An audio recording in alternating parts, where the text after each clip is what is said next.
So, family, let's get into the story of Samson, the strongest man in the Bible. The story of Samson is like your story in the same way. You know, it's a mirror of your spiritual journey, your strength, your battles, and your resurrection. Samson, the story is not just literal, it packs a lot of spiritual symbolism, metaphysical truths, and archetypes of, like, the hidden meanings behind in the 2D and the 3D. When one read the Bible, they take it literally. But in higher realms, the persons that wrote these texts, that wrote this literature, the books of the Bible, they wrote them in the highest realms. So to get the hidden meaning behind these, you have to go within and know your inner and connect back to the power that you have within to understand the hidden meaning behind these texts. So let's dive into the hidden meaning, the esoteric meaning behind the Samson and Delilah story. Samson is a representation of your spiritual self, your divine power within you.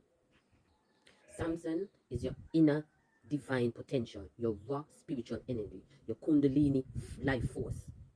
His strength is a symbol of your spiritual power, your intuition, and your creative force that, that you came here with, your natural connection to source.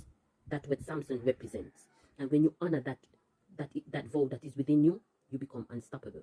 And when you break that, you become powerless. It's just like when you disconnect from your higher self, you're in hell. Samson, Samson here, this is like your connection to spirit. It's your crown chakra. His here is not just long. It's a symbol of your connection to source. It represents your crown, your intuition, your divine energy, and your highest consciousness. Cutting it, if you cut your conscious, you sever that tie from your highest consciousness. You get disconnected from God. You get disconnected from your own soul's essence. When Samson here was cut, he lost his powers and became lost, and he lost his alignment to the divine. He couldn't connect. Yeah, a lot of people in the world just can't connect. They just can't get themselves out of hell.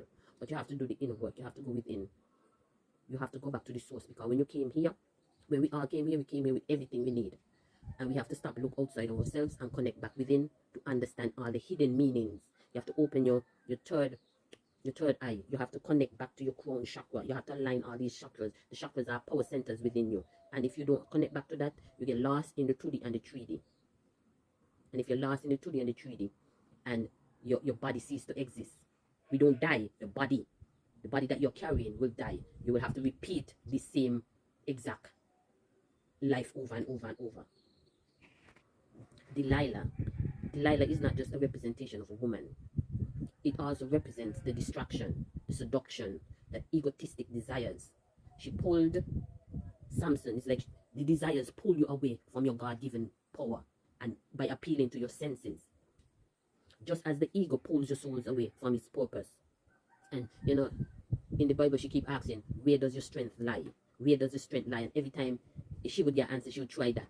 That is like your that is where it's like the world interrogating your soul to find out where your weakness is. And when it finds out where your weakness is and where your true power lies, that is when it gets hold of you and pull you away from your life purpose. The moment you reveal your power to the ego-based desires, you risk betrayal by the world.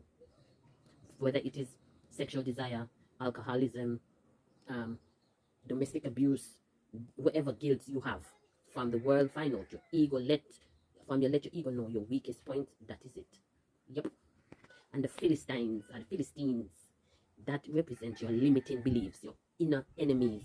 The Philistines symbolize like your doubt, your fear, your toxic patterns, the oppressive system the oppressive system of thoughts.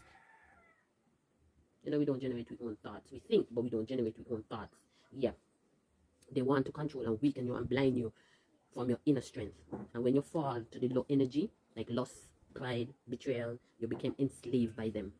So when Samson was blinded, it symbolized his spiritual blindness, his disconnection from source. He was not able to see the truth or his own divinity.